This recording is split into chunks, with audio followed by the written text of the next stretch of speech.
I told my daughter-in-law I cleaned bathrooms in hotels, that I spent my nights scrubbing floors and disinfecting toilets. But the truth is, I own a chain of luxury hotels in 3 countries. And before the meeting to get to know her parents, I put on old clothes and pretended to be a homeless woman. What I heard in that parking lot changed everything I thought I knew about people. Let me explain why I got to this point. Why a 71-year-old woman who built an empire with her own hands decided to lie to the only family she had left. My story began more than 40 years ago when I had nothing but a dream and hands willing to work until they bled. I came to this city with no money, no contacts, nothing. I slept in shared rooms with 6 other women. I ate stale bread and drank unsweetened tea because that was all I could afford. But I had something money couldn't buy: steel determination. I worked cleaning houses for 15 years. Enormous houses owned by people who wouldn't even look me in the eye when I spoke to them. To them, I was invisible, a shadow that came in through the service door and disappeared before they finished their breakfast. I perfectly remember how one woman told me not to touch her things with my dirty hands. My hands. That worked from 5 in the morning until 10 at night to feed my son. Yes, I have a son. Matthew, the love of my life, the only man who never disappointed me. I raised him alone because his father abandoned us when he found out I didn't come from money. He thought I came from a well-off family from out of state. How wrong he was. When he saw the reality, he vanished like smoke. He didn't even wait for Matthew to be born. That was my first lesson about money and people, about how love can evaporate when they discover you have nothing to offer them except your heart. But I didn't give up. I worked triple shifts. I saved every cent. I never bought new clothes for myself. I never went to a salon. I never went out to dinner at a restaurant. Every dollar I earned went into a savings account. Every dollar had a purpose. And that purpose was to buy my freedom. It took 20 years.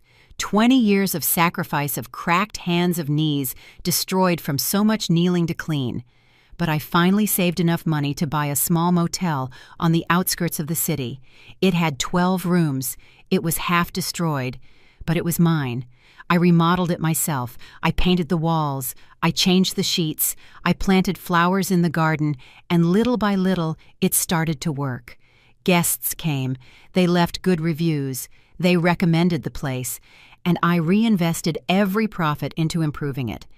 5 years later, I bought a second hotel, then a third, and it kept growing. Today, I have 17 luxury hotels. Hotels with rooftop pools, restaurants with Michelin stars, suites that cost $3,000 a night. I am a millionaire. Yeah. But nobody knows it. Nobody except my lawyer and my accountant. Why the secret? Because I learned something in all these years. I learned that when people know you have money, they change. Their eyes change. Their smile changes. Their intentions change. They no longer see Helen. They see a bank account. They see opportunities. They see benefits. I met a man 10 years ago. His name was Adrian. He was cultured, elegant, said all the right words. He courted me for months. He made me feel young again. He made me laugh. And I, like a fool, told him my situation. I showed him my hotels. I told him about my finances. Do you know what happened? 2 months later, he wanted us to put everything in both of our names. He said it was for love, for trust, for building a future together. But I saw the truth in his eyes. I saw the greed. I threw him out of my life that same night. And I swore to myself that I would never make that mistake again. After that, I became invisible again. I went back to wearing simple clothes. I went back to taking public transport. I went back to being the Helen who cleaned houses. Because that Helen knew who the real people were and who the fake ones were. My son Matthew grew up without really knowing how much money we had. He knew I had a small business. He thought I managed 1 or 2 modest motels. I paid for his college, telling him I had just saved a lot. And he never questioned anything because we were always happy with the simple things. Matthew became a good man, humble, hardworking, an architect. He designs beautiful houses for middle-class families. He doesn't chase money. He chases the satisfaction of doing something meaningful. I am so proud of him that sometimes my chest hurts from pure love.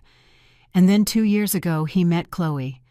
Chloe entered our lives like a fresh breeze on a summer day. The first time I saw her was in my small apartment, the one I keep to maintain my modest life. Matthew brought her to dinner.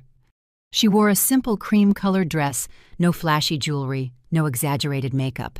She smiled with her eyes, and when she hugged me, she did it with genuine warmth. I liked her from the first moment. I don't know if it was her spontaneous laugh or the way she looked at my son as if he were the most important person in the world. There was something about her that reminded me of myself when I was young. That mix of sweetness and strength, that ability to find joy in simple things. During dinner, Chloe asked me 1,000 questions. Not about money or possessions. She asked about my life, about how I had raised Matthew alone, about my dreams when I was young, about what made me happy, and she listened to my answers with real attention. Not faked. Real. When I told her I worked cleaning hotel rooms, her expression didn't change. There was no pity in her eyes, no judgment. She just nodded and said something I will never forget. Honest work always deserves respect, Ms. Helen. My grandmother also worked in cleaning her whole life, and she was the most dignified woman I ever knew. Those words stuck in my heart. For a moment I felt the urge to tell her the truth, to confess everything, but the fear was stronger. The fear that everything would change, that clear gaze would become clouded with other intentions. So I kept the lie. And with every meeting, the lie grew like a vine tightening around my chest. Matthew and Chloe saw each other more and more. He would come home with that lovesick look men get when they find the right woman. He told me about their walks in the park, about how she cooked for him after his long work days, about how they stayed up late talking about their dreams. Chloe worked as a teacher in a public school. She earned little, but she loved her profession. On weekends, she gave free classes to children from vulnerable neighborhoods. Matthew would show me pictures of her surrounded by little kids. All of them smiling, all of them hugging her.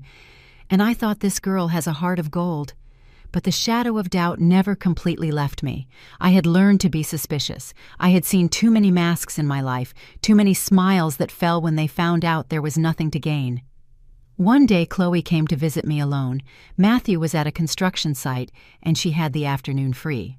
She brought pastries from a neighborhood bakery, and we sat down to drink coffee in my little kitchen.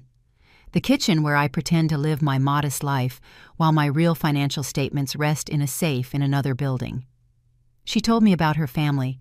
She said her parents, Mark and Grace, lived in a small town 2 hours from the city.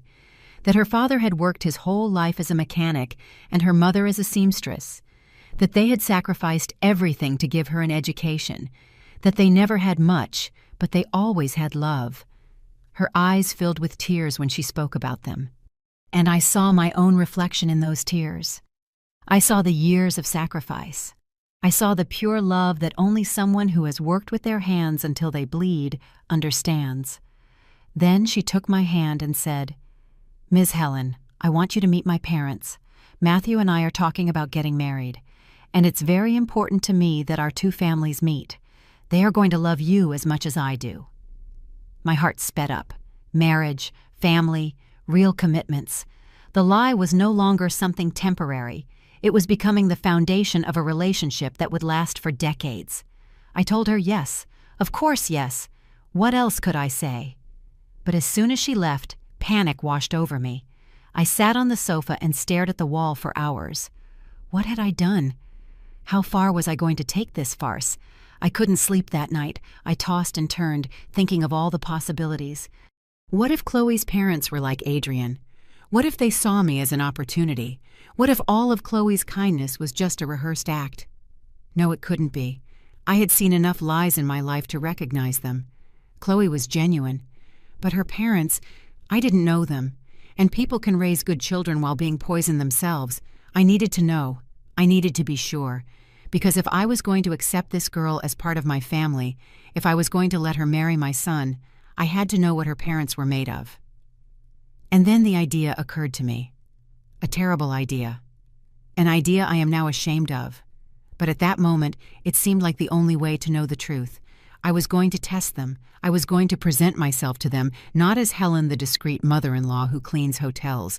I was going to present myself as the lowest thing on the social ladder, as someone invisible, as someone society ignores and despises. I was going to introduce myself as a beggar. I know what you're thinking, that I'm cruel, that I'm manipulative, that I had no right, and you're right. But fear is a powerful animal. And I had been hurt so many times that my survival instinct overrode any sense of justice.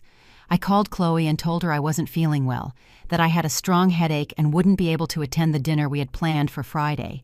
She worried immediately. She offered to come take care of me, offered to take me to the doctor, but I insisted I just needed rest, that we would see each other next week. Chloe agreed, although I heard the disappointment in her voice, and that made me feel worse, but I had already made the decision. On Friday afternoon, I dressed in the oldest clothes I had, a worn-out gray sweater full of pills, brown pants with stains, broken shoes I had saved from my difficult years. I tied a ragged scarf on my head. I took off all my rings, the thin chain I always wear, even my simple watch. I looked in the mirror and saw the Helen from 40 years ago, the Helen who had nothing, the invisible Helen. I took a taxi to the restaurant where the meeting was supposed to be. I asked the driver to drop me off 2 blocks away. I couldn't risk someone seeing me get out of a vehicle. Homeless people don't take taxis. I walked slowly down the sidewalk, hunched over, dragging my feet a little. I carried an old plastic bag with some newspapers inside to complete the image. The afternoon sun was still warm, but I felt cold, a cold that came from inside from the shame of what I was doing. I got to the restaurant an hour early. It was a modest but clean place, the kind where working-class families celebrate special occasions. Nothing fancy, but with cloth tablecloths and fresh flowers on the tables. The kind of place Chloe would choose, simple and cozy. I sat on a bench in the parking lot far from the main entrance, but with a clear view of the door. From there I could see who arrived without being seen, or at least I thought so. To the world I was just another invisible person. Another shadow in the urban landscape that people avoid looking at directly. 40 minutes passed. I saw families arrive, young couples, groups of friends. They all went in laughing, talking, living their lives, without noticing the hunched-over woman on the bench. Some looked at me sideways and quickly looked away. Others just looked through me as if I were transparent. And then I saw them arrive. Mark and Grace. I recognized them from the photos Chloe had shown me. He was a man in his 60s, sturdy with large worker's hands. He wore a pristine white shirt and dark pants. You could tell he had dressed with care for the occasion. Grace was smaller, thin, with her hair up in an elegant bun. She wore a light pink outfit and carried a modest but well-cared-for handbag. They got out of an old but clean car. A model from 15 years ago, but it shined like it was new. That told me something about them. People who take care of what they have. People who find dignity in the little things. My heart started to beat faster. This was the moment. I was going to get up. I was going to approach them. I was going to ask them for $1. I was going to see how they reacted to someone in need. That was the plan. But before I could move, something happened. They stopped next to their car. They didn't walk directly toward the restaurant. They stayed there near the vehicle and started talking. I was close enough that I could hear fragments of their conversation. I stayed still, completely motionless, holding my breath. Grace was adjusting her necklace. Her hands were trembling slightly. Mark put a hand on her shoulder and said something in a low voice. She smiled nervously and replied. I leaned forward imperceptibly, straining to catch the words. I'm nervous, Grace said. What if she doesn't like us? What if she thinks we aren't good enough for her family? Mark took both her hands gently. My love, we are good people. That's enough. And besides, Chloe told us Ms. Helen is a humble, hard-working woman. She's not one to judge by appearances. I know, Grace replied, smoothing her dress. But it still bothers me. She raised Matthew all by herself. She worked so hard cleaning to give him everything. That's a real woman, a warrior. And I want her to know that I respect that I admire that. A lump formed in my throat. I had to bite my lip to keep from making a sound. Mark nodded. Chloe says her mother-in-law is very reserved. that she doesn't talk much about her life, but that you can see the strength in her eyes. I like that. I like that our son-in-law comes from a family where the value of honest work is known. "Do you think we brought a good gift?" Grace asked, pointing to a bag they had in the car. "I bought that hand-knitted shawl. Nothing expensive, but I thought something made with dedication." "It's perfect, love. It's perfect because it comes from the heart." Grace sighed deeply. "Do you know what Chloe told me, that Ms. Helen still works? That she hasn't retired even though she should. That she keeps cleaning hotel rooms because she says the work gives her purpose." "That's admirable," Mark said with genuine admiration in his voice. "In these times when everyone is looking for the easy way out, finding someone who values work, that says a lot about her character. It says a lot about how she raised Matthew." "Matthew is a good boy," Grace agreed. "Humble, respectful, hard-working. Those things don't come from nowhere. They come from a good upbringing. And if Ms. Helen did all that by herself without a husband while cleaning bathrooms to survive, she is my hero." Tears started rolling down my cheeks. I couldn't stop them. I brought a trembling hand to my mouth to stifle any sound. Mark looked toward the restaurant. "Let's go in. I don't want her to think we're late. Punctuality is respect." But Grace stopped him. "Wait, I want to tell you something. When we're inside, I want us to treat Ms. Helen with the utmost respect. I don't want her to feel for 1 second that we look down on her because she cleans for a living. My mother cleaned houses too, remember, and she was the most dignified woman I ever knew." "I know, my love. I know.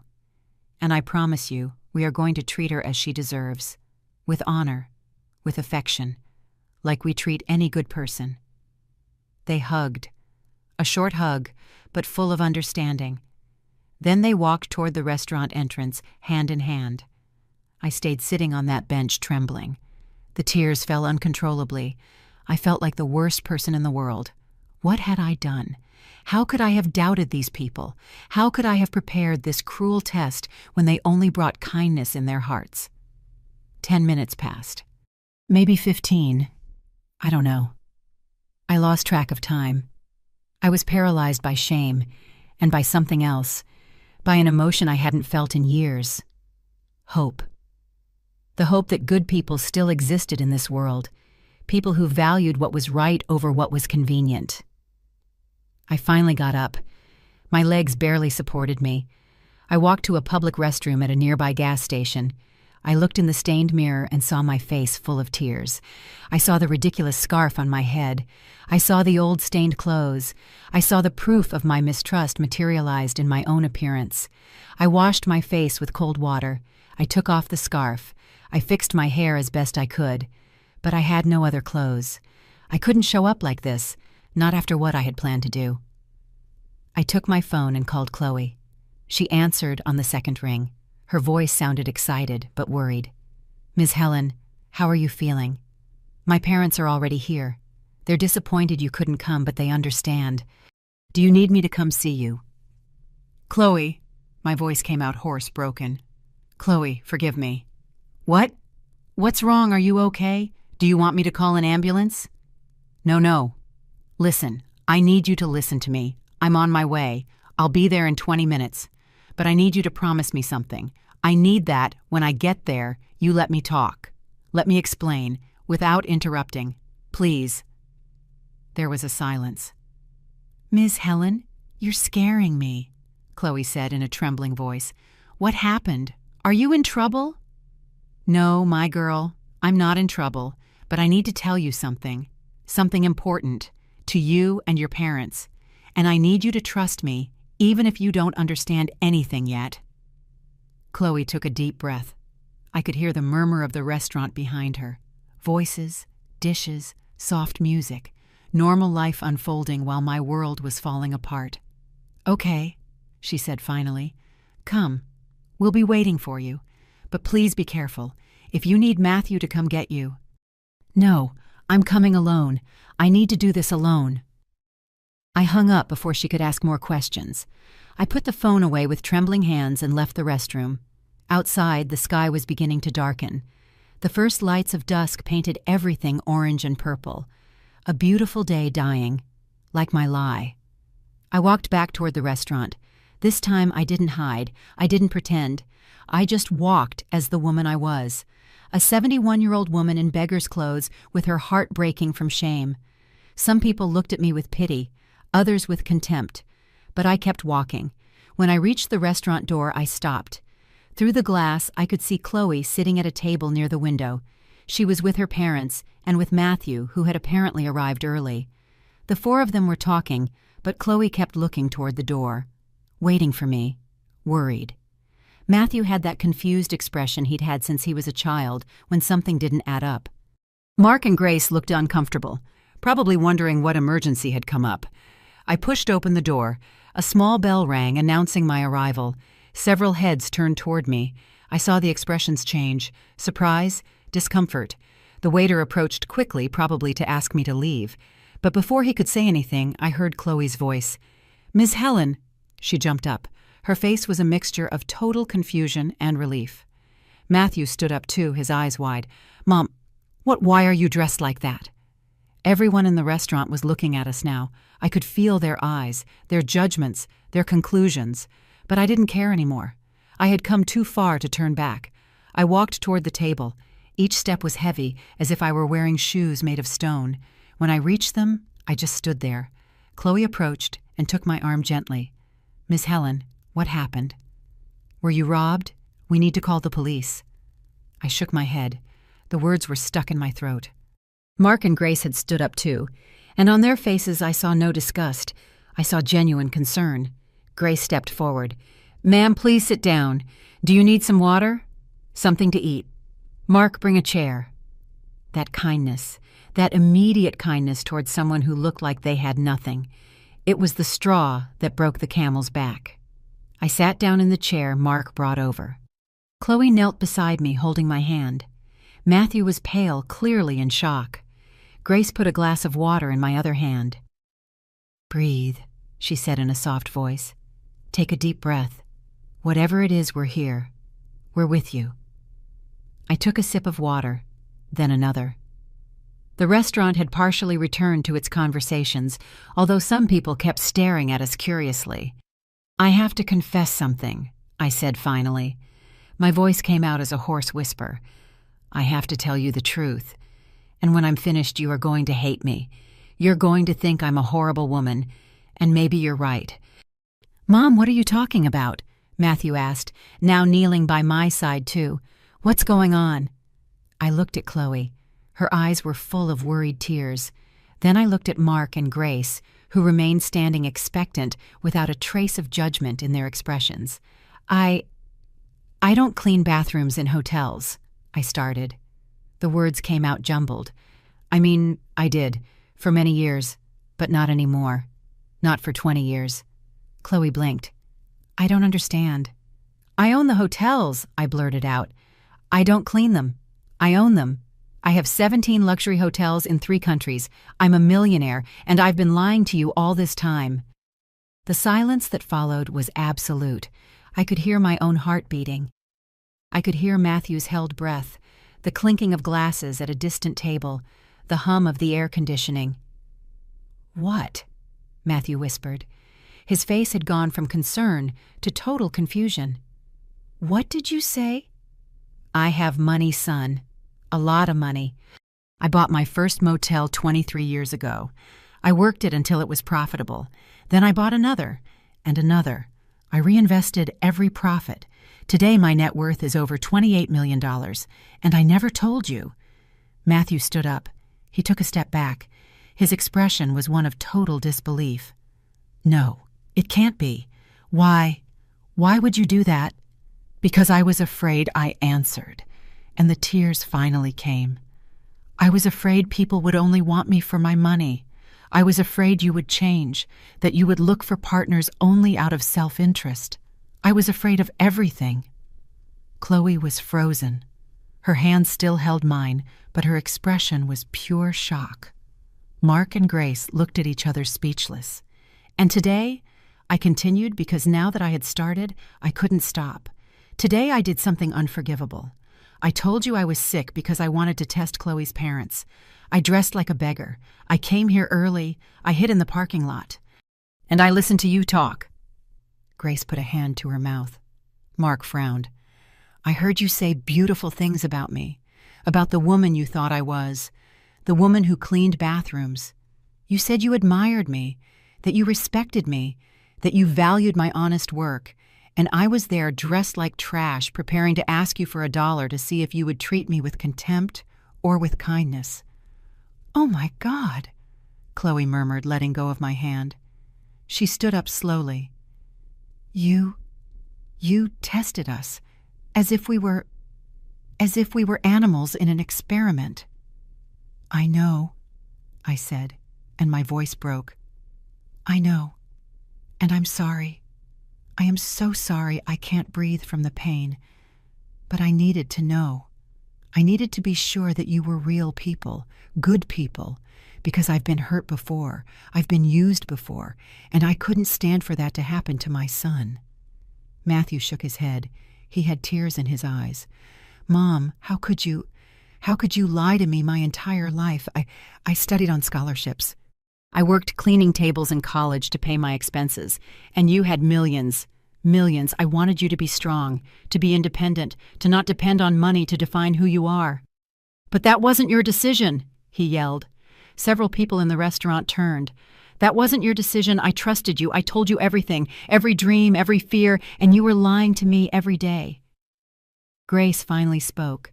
Her voice was calm but firm. "Miss Helen, I understand you've suffered.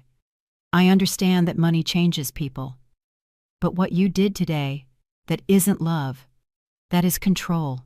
That is manipulation." "I know," I repeated miserably. Mark put a hand on his wife's shoulder. His face was hard to read. It wasn't anger exactly. It was something deeper. Disappointment, maybe. Or sadness. "We aren't rich," he said in a measured voice. "We never were. My father was a farmer. My mother sold tortillas in the market. I learned mechanics because there was no money for college. Grace sewed clothes for other people for 30 years to help me get the shop going. We live in a small house. We drive an old car, but we have never, ever been ashamed of that. And we would never," Grace added, her voice trembling but firm, "dream of judging someone for their job. Because we know what it's like to get up at 5 in the morning. We know what it's like to come home with aching hands. We know what it's like to count every dollar to make it to the end of the month." "I know that too," I said desperately. "I lived that. That's why I became like this. That's why I was so afraid." "But we are not to blame for your fear," Grace replied. Her eyes shone with unshed tears. "We didn't hurt you. We didn't betray you. We didn't deserve to be tested as if we were criminals." Chloe remained standing motionless, looking at me as if seeing me for the first time, as if the woman in front of her was a complete stranger. And I guess I was. The Ms. Helen she knew didn't exist. She was an invention, a character I had played for 2 years. "Did you ever think about me?" Chloe asked finally. Her voice was barely audible. "Did you ever think about how this would make me feel I introduced you to my parents with pride? I told them you were an incredible woman, a strong woman who worked her whole life with dignity. I told them I was honored to be part of your family, and it was all a lie." "It wasn't a lie," I tried to defend myself. "I did work. I did suffer. That part is true." "But you hid who you really are," Chloe replied. "You let me believe that we were the same, that we came from the same world, that you understood my struggles because you were living the same ones, but you were up high looking down, evaluating me, evaluating if I was good enough, if my parents were good enough. Every word was a knife I deserved. My parents came here nervous," Chloe continued, and now the tears were rolling freely down her face. "My mom put on her best outfit. My dad shined his shoes 3 times. They rehearsed what to say. They bought a handmade gift because they didn't have money for something expensive, but they wanted it to be special. And the whole way here they talked about how to respect you, how to treat you with kindness, because they thought you were like them, honest, humble, real." Mark hugged his daughter. Grace moved closer too. The 3 of them formed a tight circle, leaving me outside. And I understood. I had excluded myself with my own actions. Matthew was still standing apart from everyone. His face was a storm of emotions: pain, betrayal, confusion. Finally he spoke, and his voice sounded like a lost child's. "When were you going to tell me, Mom? When I got married, when I had children? Never. I don't know." I admitted, and it was the truth. "Honestly, I don't know. Every time I thought about telling you, the fear paralyzed me. And another day would pass, and another week. And then years had passed." "Years of lies," Matthew said bitterly. "Entire years. Do you know how many times I worried about you? How many times I wanted to send you money and you said no? I thought you were proud, that you didn't want help. But in reality, you had more money than I will ever have in my entire life." "Son, please." "Don't call me son right now," he interrupted. His voice broke. "Because I don't know who you are. The mom I knew wouldn't do this. The mom I knew taught me about honesty, about integrity, about being straight with the people you love. And it turns out it was all hypocrisy." Those words destroyed me, because he was right. I had taught him values that I then betrayed. I had told him honesty was the most important thing while I was living the biggest lie. The waiter approached timidly, clearly uncomfortable with the scene. "Excuse me, are you going to order or—" "No," Mark said firmly. "We aren't staying, thank you." He took out his wallet and left some bills on the table, probably to compensate for taking up the space. Then he took Grace's hand. "Chloe, honey, let's go. We don't have to stay here." Chloe looked at Matthew. Her eyes searched his, silently asking what to do. Matthew took a deep breath and nodded. "Go with your parents. I need to talk to my mom. Alone." Chloe hesitated. Then she walked over to Matthew and gave him a soft kiss on the cheek. "I'll call you later," she whispered. She turned to me. She looked me right in the eyes. "Miss Helen, I don't know if I can forgive this. I don't know if my parents can. But I hope you find peace with what you did. I truly hope so." The three of them left the restaurant. I saw their silhouettes through the window, walking toward the old car that shined under the parking lot lights. I saw how Mark hugged his wife, how Chloe covered her face with her hands, how they got in the vehicle and drove away. And in that moment, I knew I had lost something precious, something I might never get back. Matthew sat across from me. The restaurant had returned to its normal noise level, but for us the world had shrunk to that table, to that space between mother and son filled with broken truths.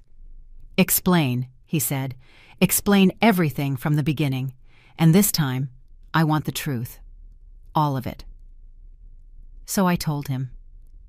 I told him about his father who abandoned us, about the years cleaning houses, about the first motel, about how the business grew.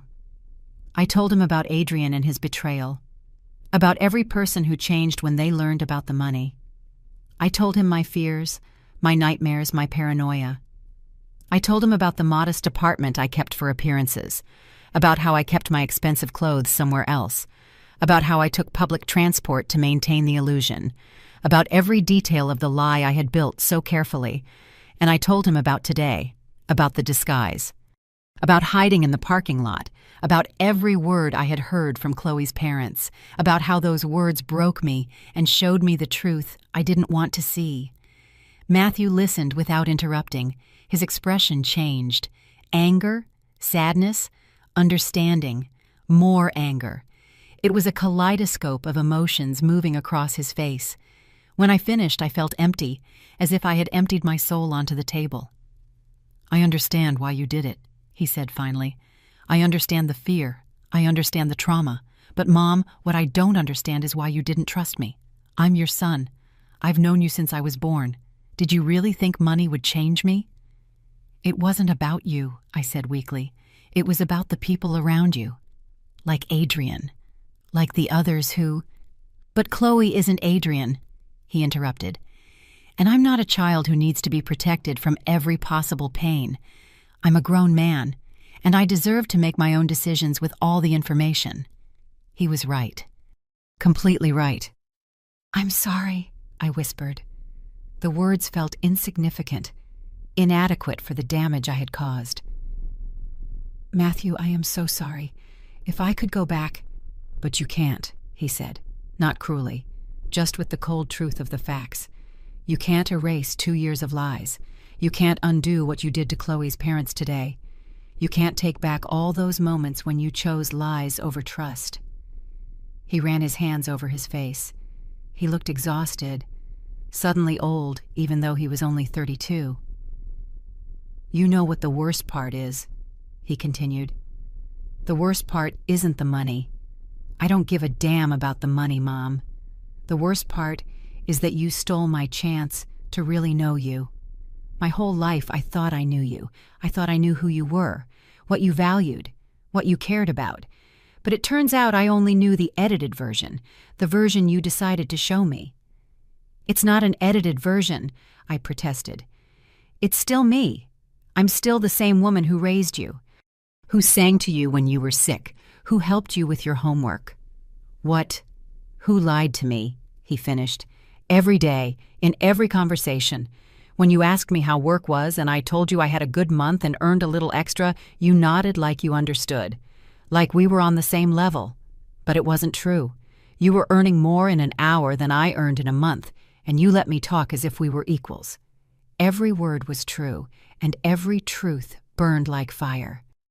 The waiter passed by, and Matthew asked for water. We needed something to do with our hands, something to give us a second of respite from this brutal, necessary conversation. When the water arrived, Matthew drank slowly. Then he looked at me again. This time there was something different in his eyes, something softer, but also sadder. Tell me about Dad, he said, the truth about Dad, because now I doubt every story you ever told me. My heart shrank. What I told you about your father is true. He abandoned us when he found out I didn't have money. When he discovered I didn't come from a wealthy family, he left before you were born and never came back. And you never tried to find him later when you had money, when you could hire private investigators. The question took me by surprise. Yes, I looked for him about 12 years ago. Matthew straightened up. You found him? Yes. He was living in another city. He had another family, 2 daughters, a wife, a small business that was barely working. He was in debt up to his neck. And what did you do? Nothing. I sat in my car watching his house from a distance. I saw him come home from work tired. I saw his daughters run out to hug him. I saw his life, and I decided he didn't need to know about us, that he didn't deserve to know you. Matthew closed his eyes. Once again, you decided for me. Once again, you hid information that wasn't yours to hide. He abandoned you, Matthew. He turned his back on you before you were born. But I had the right to know, he yelled. Then he lowered his voice when he saw people looking. I have 2 half-sisters somewhere, and you never told me. I have a father who is alive, and I never had the choice to decide if I wanted to confront him or forgive him or just know he exists. He was right, again. He was always right, and I was always wrong. I was protecting you, I said weakly. No, Mom. You were protecting yourself, because if I met him, maybe he would tell me his side of the story, and maybe his version wouldn't paint you as the perfect martyr. Maybe there would be nuances. Maybe there would be uncomfortable truths. That hit me hard, because there was some truth to it. I had built a narrative. I was the abandoned one, the victim, the one who sacrificed everything, and maintaining that narrative required controlling the information. You're right, I admitted finally. You're right about everything. I controlled your life. I controlled what you knew and what you didn't, and I justified it by saying it was love, that it was protection. But it was fear. It was my own fear of losing you, of you finding out that I'm not perfect, that I made mistakes, that maybe I wasn't always the innocent victim of my story. Matthew looked at me for a long moment. Then he sighed deeply. I need time, Mom. I need to process all of this. I need to decide what to do with this information. And I need to talk to Chloe, because this doesn't just affect us. It affects our future together. Do you think she can forgive me? I asked. My voice sounded small, scared. I don't know, he answered honestly. Chloe is kind. She's compassionate. but she also has boundaries. And today you crossed several of them, not just with her, but with her parents. And for Chloe, her family is sacred. I know. I heard them talk. I heard how much they love each other, how much they respect each other. Then you understand the magnitude of what you did.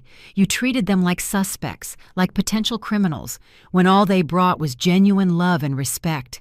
I covered my face with my hands. The sobs came hard, not the elegant, quiet kind, the ugly, loud crying of someone who finally understands what they've lost. Matthew didn't comfort me. He didn't move closer. And I understood. He needed his space. He needed his anger. I deserved it. When I finally controlled the tears, I looked at him again. What do I do now?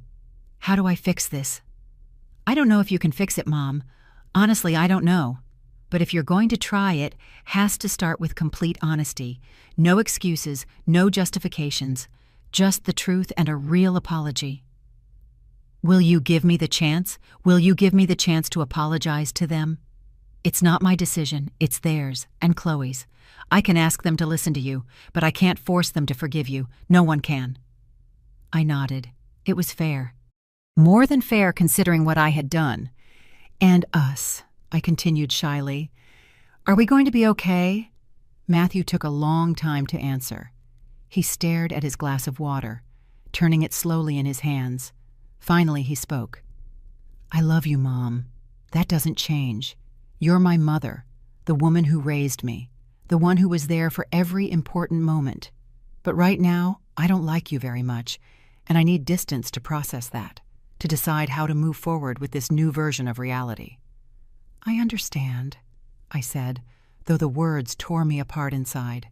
Matthew stood up. He took out his wallet and left more money on the table. Go home, Mom, to your real home, the one you never showed me. And think hard about who you want to be from now on, because you can't keep being two people. It doesn't work. Eventually, one of them wins and the other disappears. And you need to decide which one you want to survive. He left without hugging me, without looking back. I watched his silhouette leave the restaurant and disappear into the night.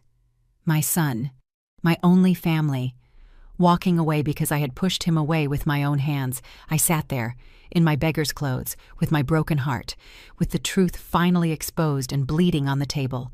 The waiter approached cautiously. Ma'am, are you okay? Do you need anything? No, I whispered. I don't need anything. I just need to leave. I stood up with difficulty. My legs felt weak, old. I walked to the exit under the curious stares of the other diners. Outside, the cool night air hit my face. I took a deep breath. 1, 2, 3 times. I called a taxi. While I waited, I wondered where to go. To the fake apartment, to my real house.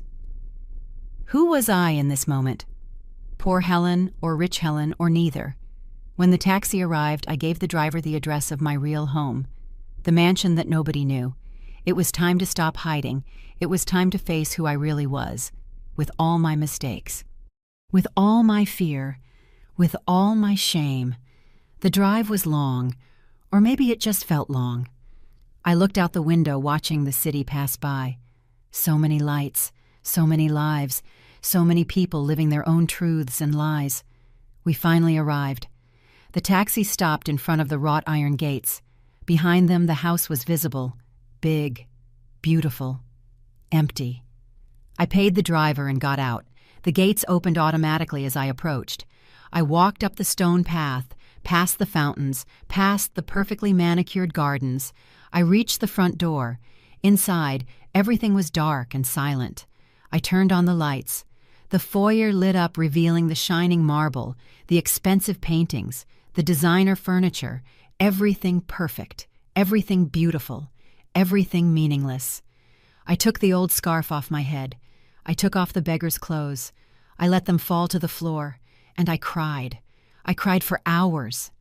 Sitting on the cold marble floor of my empty foyer, surrounded by luxury that suddenly seemed like a prison, I cried for Matthew, for Chloe, for Mark and Grace, for all the lies I had woven so carefully, for the woman I had become. When I had no more tears left, I just sat there in silence. The house made small nighttime noises, The air conditioning system. The refrigerator in the giant kitchen I rarely used. The antique clock in the living room that marked every second of my loneliness. I finally got up. I climbed the stairs slowly. Each step was an effort. I reached my bedroom. The king-size bed was perfectly made. The Italian silk sheets which cost more than many families earned in a month. I collapsed onto them without even taking off my broken shoes. I didn't sleep. I just stared at the high ceiling with its decorative moldings, thinking, remembering, regretting. I remembered when Matthew was 5 and he came home from school crying because a kid had made fun of his old shoes. I hugged him and told him that shoes don't define a person, that what mattered was the heart. And he believed me. He believed me because he thought I lived by those words. But the truth was different. The truth was that I had accumulated wealth while preaching to him about detachment. I had kept secrets while teaching him about honesty. I had judged others while telling him not to judge. The hypocrisy was suffocating me. When the sun began to rise, I was still awake. I got up and got in the shower.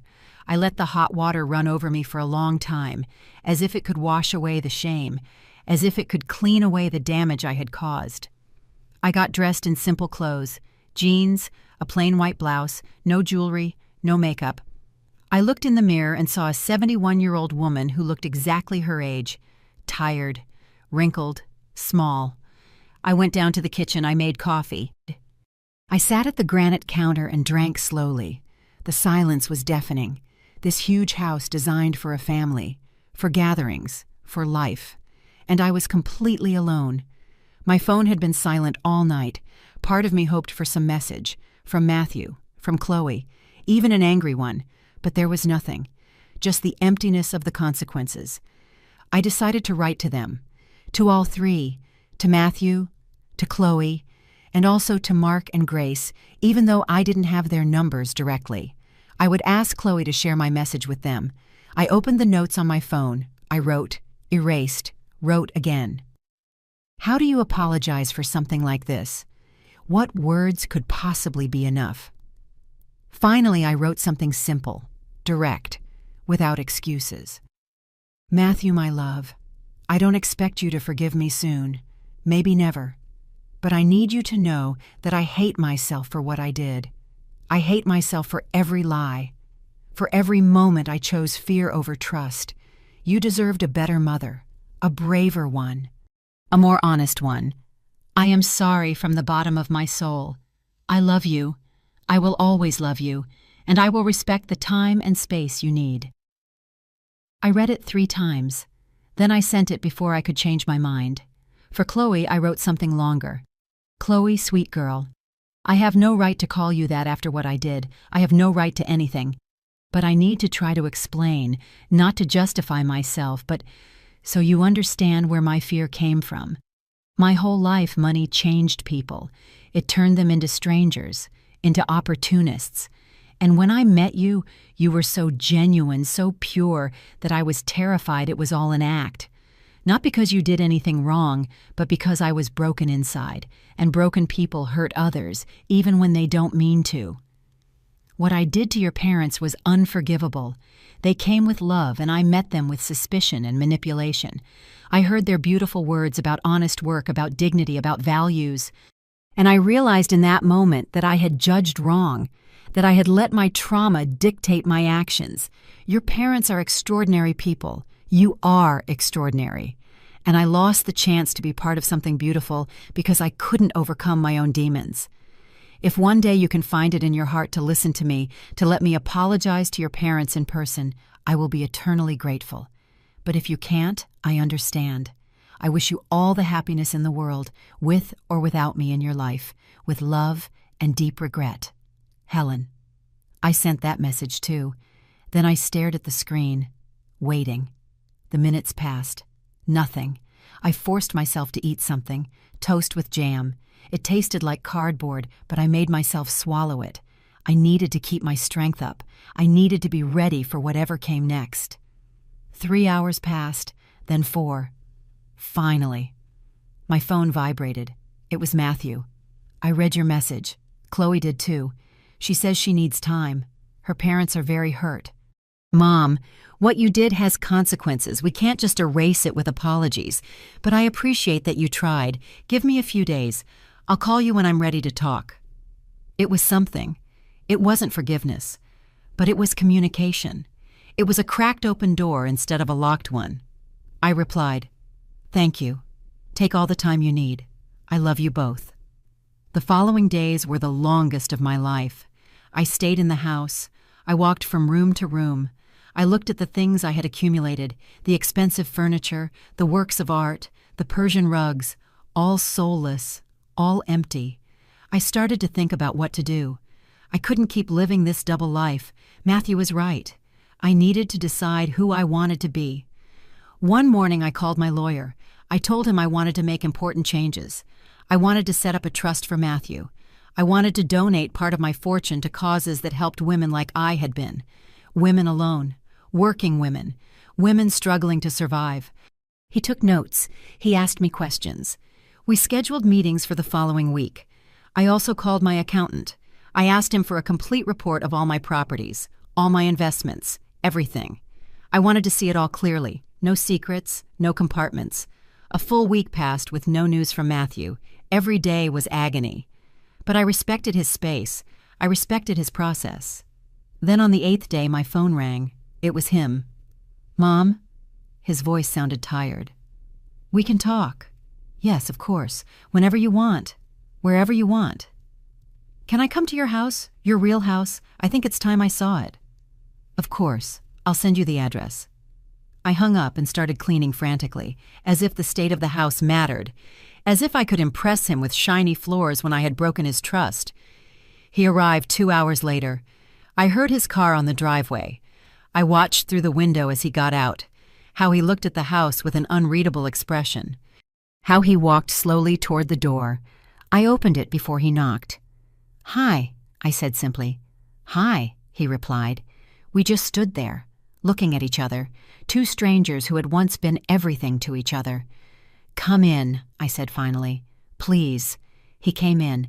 His eyes scanned the foyer, the marble staircase, the crystal chandelier I had bought at an auction in France, the paintings by artists he had probably studied in his art history classes.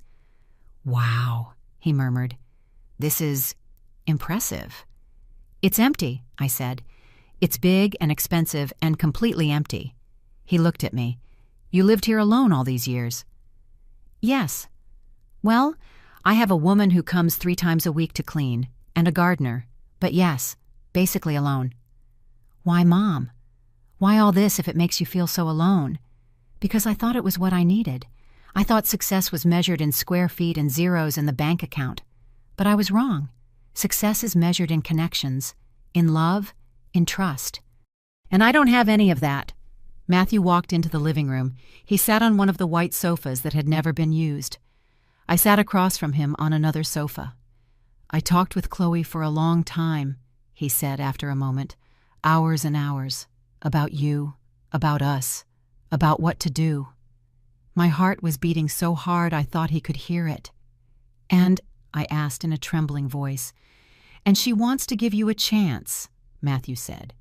"But it's not as simple as it sounds.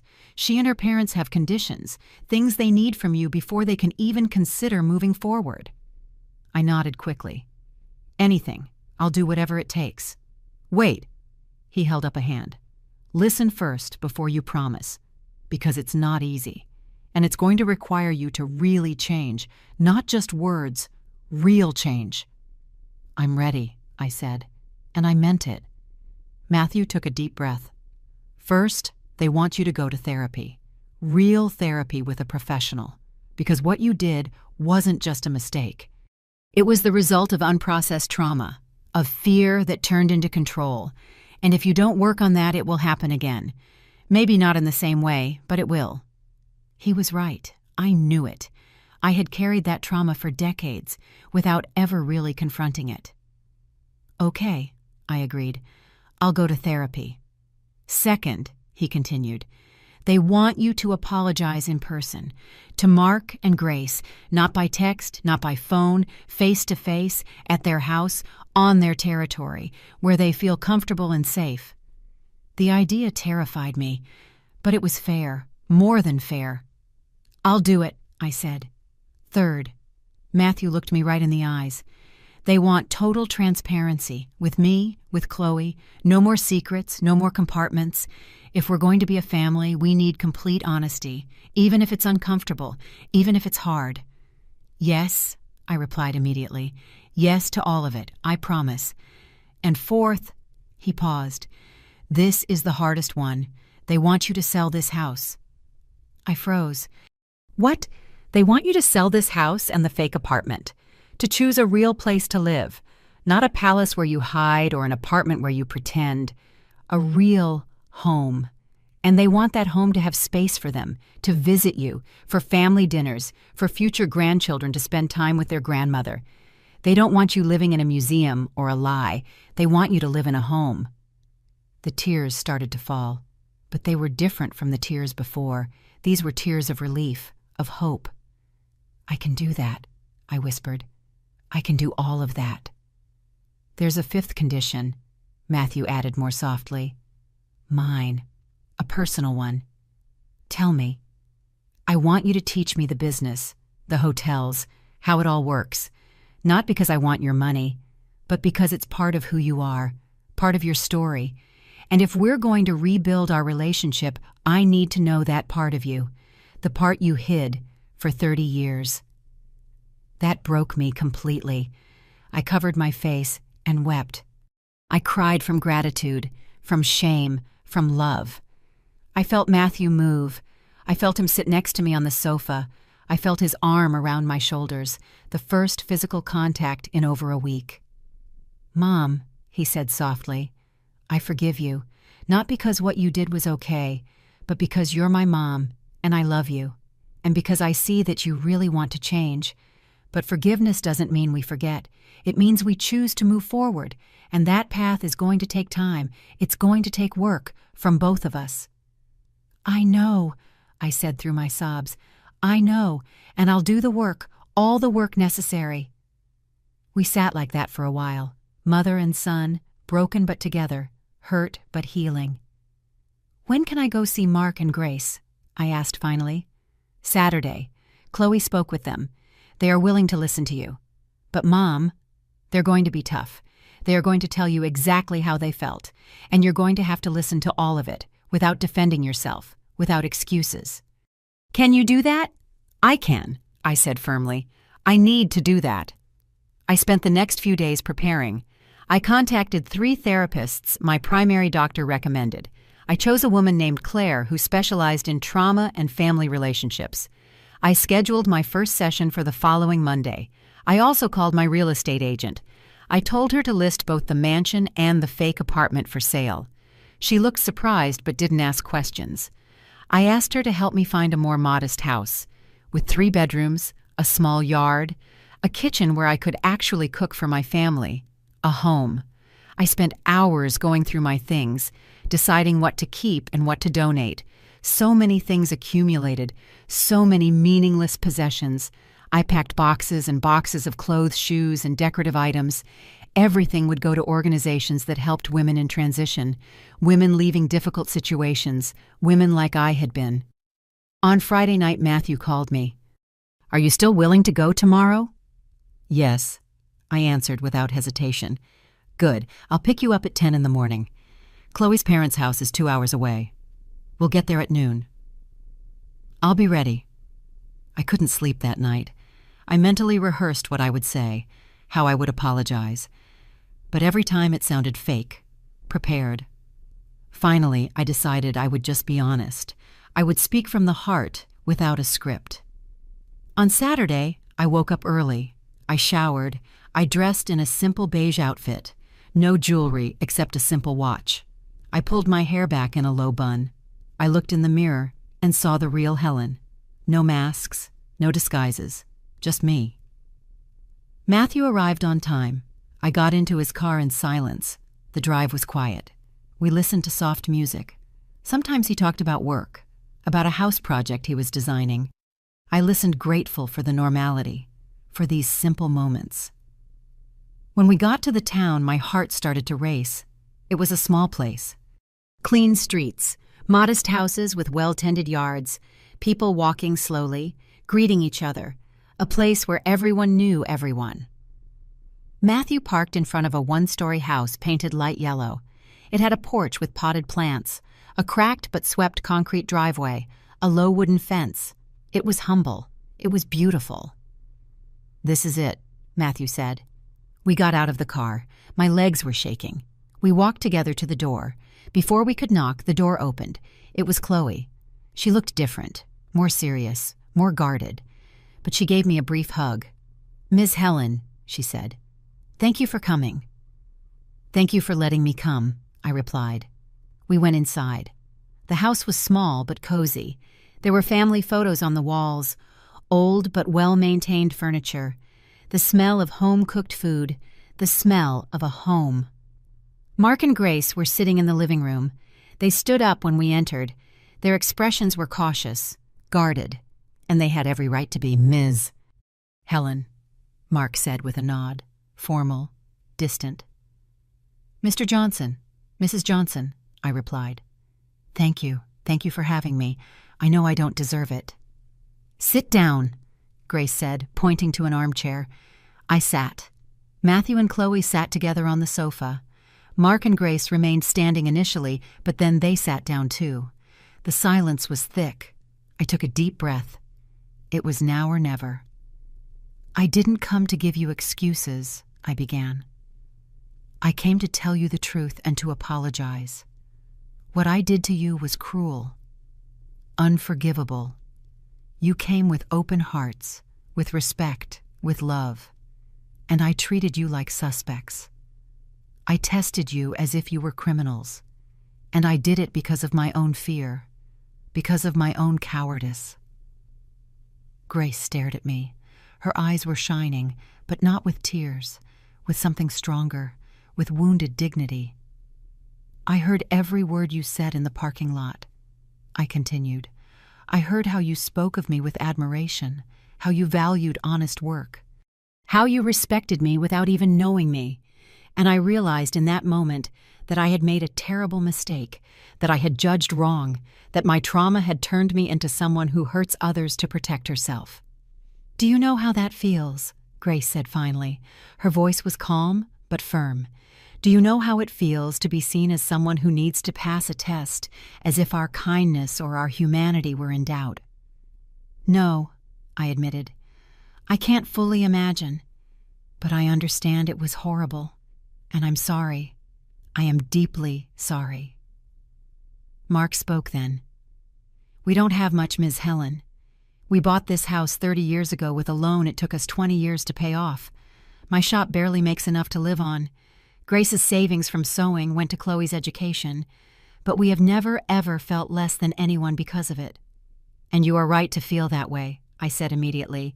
"You are extraordinary people. A person's value isn't in their bank account. It's in their character, in their heart. And you have more value in your little finger than I have in my whole body with all my millions." "This isn't about comparing," Grace said. "It's about basic respect, human dignity. You took that from us when you decided we needed to be tested, as if our words weren't worthy, as if our actions didn't speak for themselves." She was completely right. Every word was a deserved blow. "You are right," I repeated, "and I have no defense.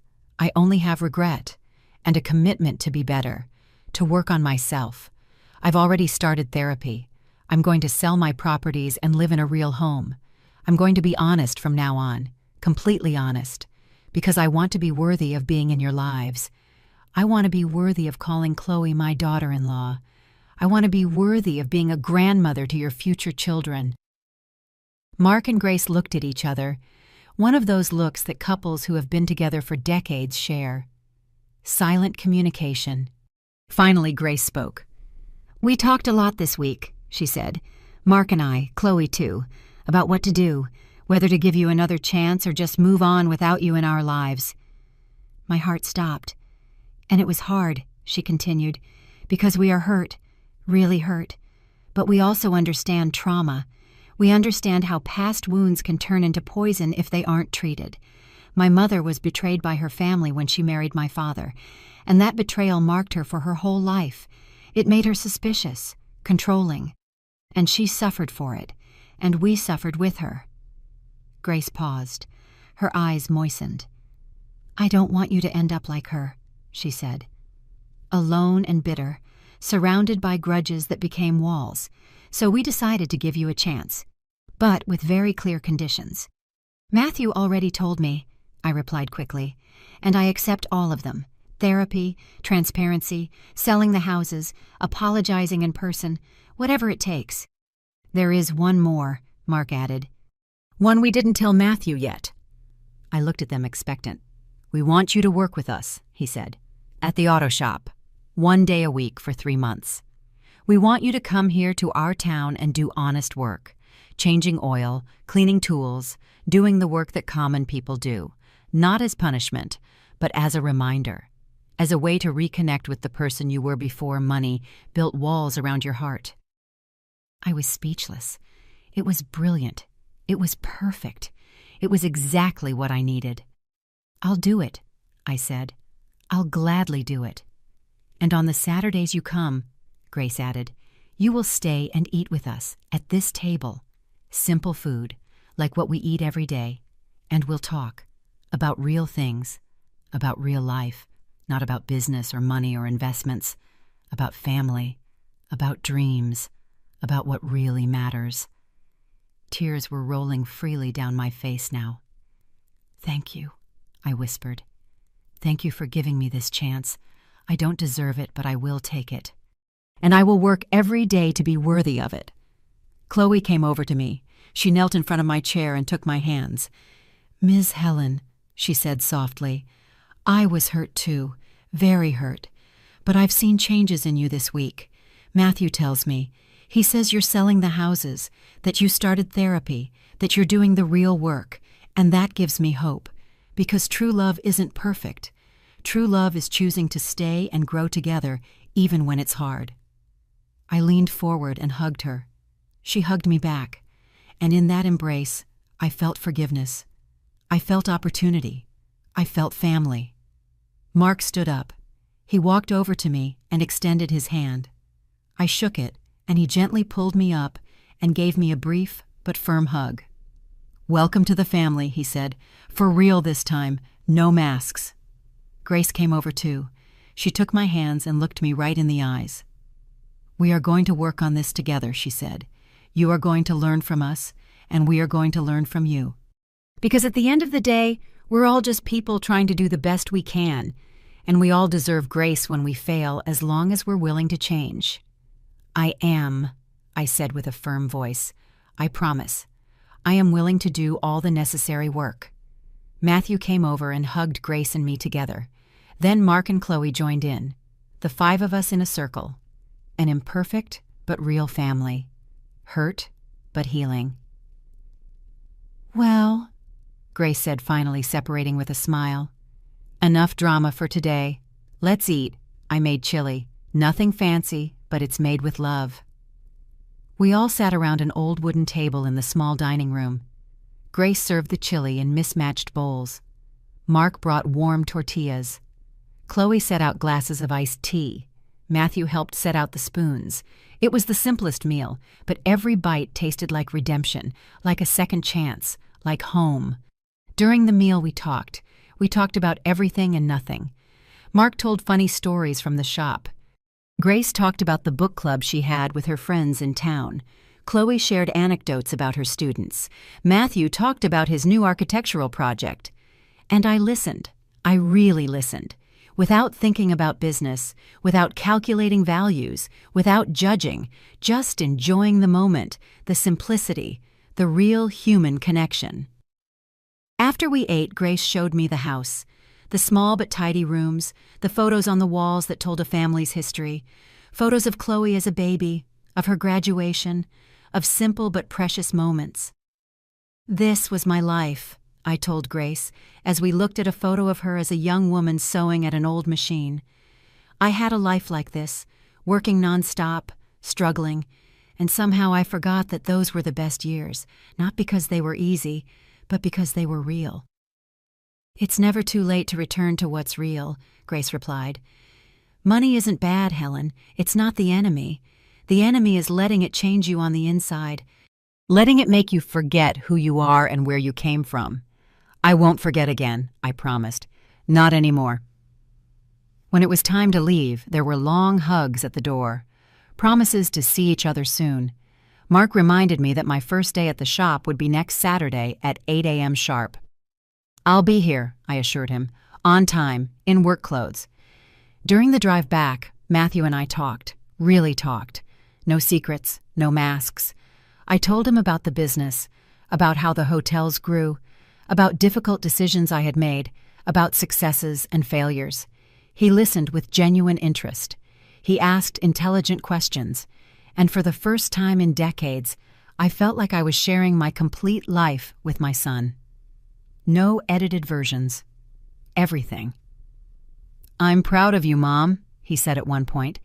"Not for the money, but for the work, for the determination, for building something from nothing. That's impressive. And I wish you had trusted me enough to share it sooner." "I wish I had too," I said honestly. "But I can't change the past. I can only do better in the future." "Then let's do that," he replied with a small smile. "A better future. Together." The following months were transformative. I sold the mansion and the fake apartment. I bought a modest house in a quiet neighborhood, 3 bedrooms, a small yard where I planted tomatoes and herbs, a kitchen with a big table where I could host my family. Matthew helped me decorate it. We chose comfortable furniture instead of flashy. We painted the walls warm colors. We hung family photos. We created a real home. Every Saturday, I drove 2 hours to the town. I worked in Mark's shop. At first, everything hurt. My back, my hands, my knees. But little by little, my body remembered. And more importantly, my soul remembered. It remembered the satisfaction of honest work, the connection with real people, the humility. After the shop, we all ate together at Mark and Grace's. They taught me their family recipes: chili, tamales, casseroles. We cooked together while we talked about life. They told me about their community. I told them about my hotels, but in a different way. Not bragging, just sharing. Therapy with Claire was painful but necessary. We worked on my trauma, on my need for control, on my fears of abandonment. I cried a lot in those sessions, but I also grew. I also healed. 6 months after that terrible day at the restaurant, Matthew and Chloe announced their official engagement. They wanted to get married in the town, in the small church where Chloe's parents had gotten married. They asked me to help with the expenses. Not all of them, just some. They wanted to do their part too, and I gratefully accepted. Not because they needed my money, but because they were letting me be part of something beautiful. The wedding was simple and perfect. Chloe looked radiant in a simple ivory-colored dress. Matthew couldn't stop smiling. Mark and Grace cried tears of joy, and I cried too, but they were tears of happiness, of gratitude, of redemption. During the toast, Mark stood up. He raised his glass and said, "I want to make a toast to Helen, a woman who made mistakes like all of us, but who had the courage to acknowledge them, to change, to do the hard work of becoming a better person. That is true strength. Welcome to our family. Helen, for real." Everyone applauded, and I felt something I hadn't felt in decades: belonging, acceptance, unconditional love. That night, sitting in the garden after the party with the starlight above us, Chloe sat next to me. "Thank you," I said. "Thank you for giving me a second chance." "We all deserve second chances," she replied. "The important thing is what we do with them. I am going to honor this chance," I promised, "every day for the rest of my life." And I did. I changed my relationship with money. I donated half of my fortune to causes that supported women. I set up a trust for future grandchildren. I kept the hotels but hired managers to run them while I focused on what really mattered: family, connection, love. I learned that true love isn't measured in dollars. It's measured in time shared, in meals together, in honest conversations, in being present, in being real. I learned that good people exist, that not everyone has ulterior motives, that kindness is real, and that when you let fear control your life, you end up building walls that imprison you more than they protect you. But more than anything, I learned that it's never too late to change. It's never too late to be honest. It's never too late to choose love over fear. It's never too late to build something real. Today, 3 years after that day in the parking lot, I have a real family. Mark and Grace are my best friends. Chloe is the daughter I never had. Matthew and I have a deeper relationship than ever. And I have 2 beautiful grandchildren who run through my small yard yelling "Grandma" in voices full of pure love. My modest house is full of noise, of life, of laughter, of diapers and toys and beautiful messes. And I wouldn't trade it for the biggest mansion in the world, because I finally understood the most important lesson. True luxury isn't what you own, it's who you love, and who loves you back, without conditions, without masks, just real, honest, imperfect, and beautiful love. And that is the only wealth that truly matters.